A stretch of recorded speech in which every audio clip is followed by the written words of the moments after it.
Begitupun di dalam Bible Kristen juga terdapat total itu ada 27 buku ya. Kalau tadi perjanjian 29 buku, yang perjanjian baru 27 buku.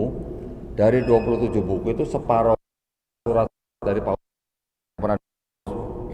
Ada yang pernah dengar Paulus? Ya? Paulus Pak, bukan Paus. Paulus. Kalau boleh dikatakan Paulus itu adalah tokoh sentral di dalam Kristen. Ya. Karena apa? Karena gereja mengikuti ajaran Paulus. Paulus yang mengajarkan ada dosa waris. Paulus yang mengajarkan bahwa Yesus mati di atas kayu salib untuk menebus dosa manusia. Itu ajaran Paulus. Jadi dari 27 kitab yang ada di dalam perjanjian baru itu, 13 kitab itu isinya semuanya adalah surat-surat Paulus. Ya.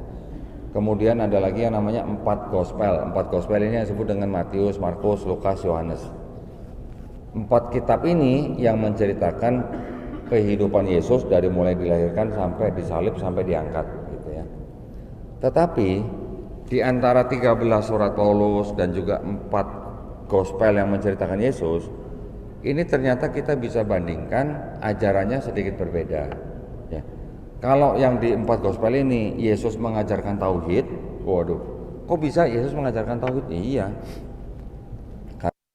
Nabi SAW di dalam Quran pun mengajarkan tauhid, betul kan? Nah, ketika di 4 gospel ini kita baca ayat-ayatnya, Yesus melakukan apa yang kita lakukan sekarang. Yesus juga mengajarkan tauhid. Ketika Yesus diceritakan ya di dalam Bible ya, saya nggak bawa nih Bible-nya. Ketika Yesus ditanya oleh imam-imam Farisi pada saat itu, hukum apa yang terutama? Yesus mengulang apa yang dikatakan Nabi Musa di dalam Perjanjian Lama. Di Perjanjian Lama telah pernah disebutkan oleh Nabi Musa, ini mungkin syahadatnya mereka nih ya, syahadat orang Yahudi ya. Syahadatnya gimana? Shema Israel, Adonai Elohenu, Adonai Ehad. Saya ulang nih, Shema Israel, Adonai Elohenu, Adonai Ehad. Dengarlah hai bangsa Israel, Tuhan Allah kita, Tuhan itu Esa. Mirip nggak dengan Qul huwallahu ahad? Mirip nggak? Mirip ya? Setara gitu. Jadi artinya Tuhan kita itu Esa. Qul huwallah juga Esa, Ahad, Ehad. Yang satu bahasa Ibrani, yang satu bahasa Arab. Kemudian Yesus ditanya, Yesus jawabnya sama dengan apa yang diucapkan oleh Nabi Musa gitu. Berarti kan Yesus ngajarin tauhid kalau begitu kan. Ketika Yesus sedang berdakwah, ya Yesus juga berpuasa. Yesus juga tidak makan babi. Yesus juga disunat. Yesus juga dikafani matinya. Kemudian Yesus juga sujud. Kalau doa sujud, ya, sholatnya sujud. Nah kita sama. Kita melakukan semua itu ya, umat Islam.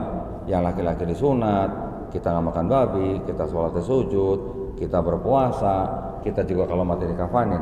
Lah berarti umat Islam kalau gitu yang mengikuti sunnah Yesus di Bible, sunnah Yesus berarti kan, kalau gitu kan. Tetapi yang kita lakukan sekarang ya walaupun ada kemiripan dengan yang ada di dalam Bible, yang kita ikuti sekarang adalah yang disebut dengan syariat yang diturunkan kepada Nabi Muhammad SAW ya, melalui Quran dan sunnahnya. Tetapi yang saya sebutkan tadi ada di dalam Bible mereka. Kisah tentang Yesus itu ada seperti itu ya.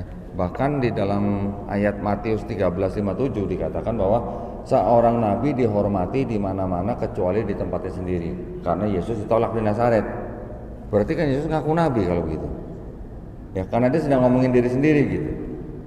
Artinya sebenarnya kalau dengan pikiran apa yang diceritakan di dalam kitabnya orang Kristen yang Perjanjian Baru itu sebenarnya tidak lain tidak bukan ya ajaran Islam, bukan ajaran Kristen. Kalau Kristen yang ada di surat-surat Paulus mengajarkan apa? Setiap manusia yang lahir sudah bawa dosa waris. Dari mana? Dari dosa yang dilakukan oleh Adam dan Hawa ketika mereka ditempatkan di Taman Eden. Dosa mereka yang lakukan menjalar kepada setiap manusia yang lahir. Nah kalau bayi lahir bawa dosa waris, meninggal kira-kira kemana? Kira-kira aja, saya cuma nanya gitu. Kalau bawa dosa gitu maksudnya. Nah, jadi ini adalah ajaran Paulus yang kemudian berlanjut begini.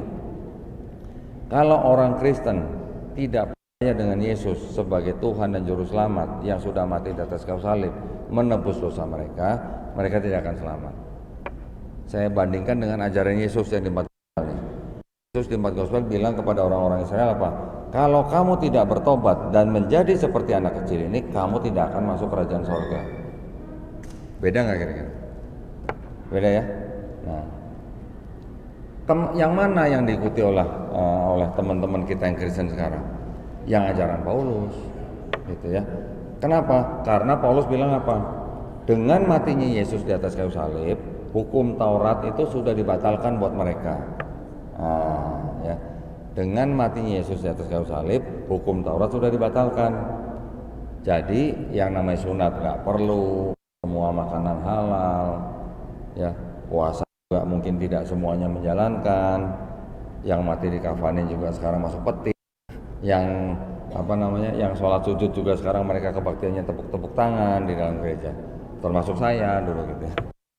Tetapi perpuluhannya masih jalan terus gitu, yang dari hukum Taurat. Kalau bilang dibatalkan, tapi perpuluhan masih jalan terus. Perpuluhan tahu ya, perpuluhan semacam zakat gitulah. Nah, zakatnya orang-orang Yahudi pada zaman dulu diadopsi oleh Kristen. Sunatnya orang Yahudi ditolak, babinya haram di Yahudi ditolak. Ya, jadi mereka menjalankan sunnah Paulus. Gitu. Kalau kita menjalankan sunnah Yesus menurut Bible mereka.